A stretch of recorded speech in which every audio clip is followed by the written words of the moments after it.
ಸಮಾನ ಮನಸ್ಕ ಸಂಘಟನೆಯ ನೇತೃತ್ವದಲ್ಲಿ ಕರ್ನಾಟಕ ರಾಜ್ಯದಲ್ಲಿ ರಾಜ್ಯಕ್ಕವಾಗಿ ಮುಸ್ಲಿಂ ಸಮುದಾಯಕ್ಕಾಗುತ್ತಿರುವಂಥ ಅನ್ಯಾಯಗಳ ಬಗ್ಗೆ ನಮ್ಮ ಸಮಿತ್ರರು ನಿಮ್ಮ ಮುಂದೆ ಕೆಲವೊಂದು ವಿಷಯಗಳನ್ನು ಇಟ್ಟಿದ್ದಾರೆ.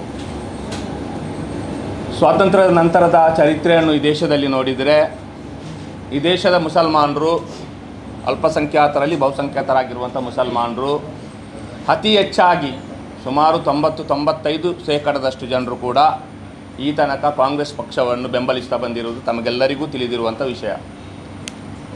ಆದರೆ ಅದಕ್ಕೆ ಪ್ರತಿಯಾಗಿ ಕಾಂಗ್ರೆಸ್ ಪಕ್ಷ ಈ ಮುಸ್ಲಿಂ ಸಮುದಾಯಕ್ಕೆ ಯಾವುದನ್ನು ಕೊಡದೆ ಒಂದು ಗುಲಾಮತ್ವದಲ್ಲಿರುವಂಥ ವ್ಯವಸ್ಥೆಯನ್ನು ನಿರಂತರವಾಗಿ ಕಳೆದ 70 ವರ್ಷಗಳಿಂದಲೂ ನಾವು ನೋಡ್ತಾ ಬಂದಿದ್ದೇವೆ. ಬಾಬರಿ ಮಸೀದಿ ಧ್ವಂಸದ ನಂತರ ಉತ್ತರ ಭಾರತದಲ್ಲಿ ಕಾಂಗ್ರೆಸ್ ನಿರ್ನಾಮವಾಗಿರೋದು ಗೊತ್ತಿದೆ. ಅದಕ್ಕೆ ಮುಖ್ಯವಾದಂಥ ಕಾರಣ ಏನಂದರೆ, ಕಾಂಗ್ರೆಸ್ ಯಾವಾಗ ಅಲ್ಪಸಂಖ್ಯಾತರಲ್ಲಿ ಮುಸಲ್ಮಾನರಿಗೆ ಅನ್ಯಾಯ ಮಾಡಲು ತೊಡಗಿತೋ ಆ ನಂತರ ಸಂಪೂರ್ಣವಾಗಿ ಉತ್ತರ ಭಾರತದಲ್ಲಿ ಕಾಂಗ್ರೆಸ್ ನಿರ್ನಾಮವಾಗ್ತಾ ಬಂದಿದೆ. 1980ರ ಸಮಯದಲ್ಲಿ ನಾವು ನೋಡಿದರೆ ನಾವು ಪಾರ್ಲಿಮೆಂಟಲ್ಲಿ ನಮ್ಮ ಸಮುದಾಯದ ಸುಮಾರು 49ರಷ್ಟು ಎಂ ಪಿಗಳಿದ್ದರು.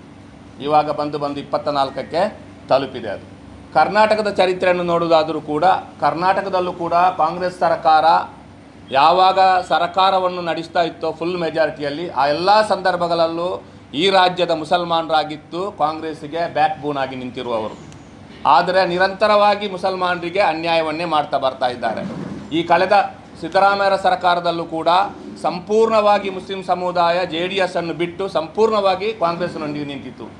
ಇದೀಗ ಮತ್ತೆ 3 ವರ್ಷ ಕಳೆದು 4-5ನೇ ವರ್ಷದಲ್ಲಿ DK ಶಿವಕುಮಾರ್ ಅವರು ಈ ರಾಜ್ಯದ ಮುಖ್ಯಮಂತ್ರಿಯಾಗಿ ಅಧಿಕಾರ ಸ್ವೀಕರಿಸಿಕೊಂಡು ಈಗಲೂ ಕೂಡ ನಮಗೆ ಅನ್ಯಾಯ ಮಾಡ್ತಾ ಇದ್ದಾರೆ. ಪ್ರಥಮ ಲೀಸ್ಟಲ್ಲಿ ನೀವು ನೋಡಿದ್ದೀರಿ, ಲಿಂಗಾಯತ ಸಮುದಾಯಕ್ಕೆ ಸುಮಾರು 4ರಷ್ಟು ಸ್ಥಾನವನ್ನು ಕೊಟ್ಟರು, ಒಕ್ಕಲಿಗೆ 4ರಷ್ಟು ಸ್ಥಾನ ಕೊಟ್ಟರು, ಇನ್ನುಳಿದ ಕುರುಬರಿಗೆ 2 ಸ್ಥಾನಗಳನ್ನು ಕೊಟ್ಟರು. ಬೇರೆ ಬೇರೆ ಅವ್ರಿಗೆ ಕೊಡುವುದಲ್ಲಿ ತಪ್ಪೇನಿಲ್ಲ, ಕೊಡಬೇಕು. ಆದರೆ ಅದಕ್ಕಿಂತಲೂ ಹೆಚ್ಚಾಗಿ ಆ ಎಲ್ಲ ಸಮುದಾಯಕ್ಕಿಂತಲೂ ಹೆಚ್ಚಾಗಿ ಕಾಂಗ್ರೆಸ್ಸನ್ನು ಬೆಂಬಲಿಸಿದವರು ಮುಸಲ್ಮಾನರು. ಅದರಲ್ಲಿ ಯಾವುದೇ ಸಂಶಯ ಇಲ್ಲ. ಕಳೆದ ಚುನಾವಣೆಯಲ್ಲಿ ಎಲ್ಲರಿಗೂ ಗೊತ್ತಿದೆ.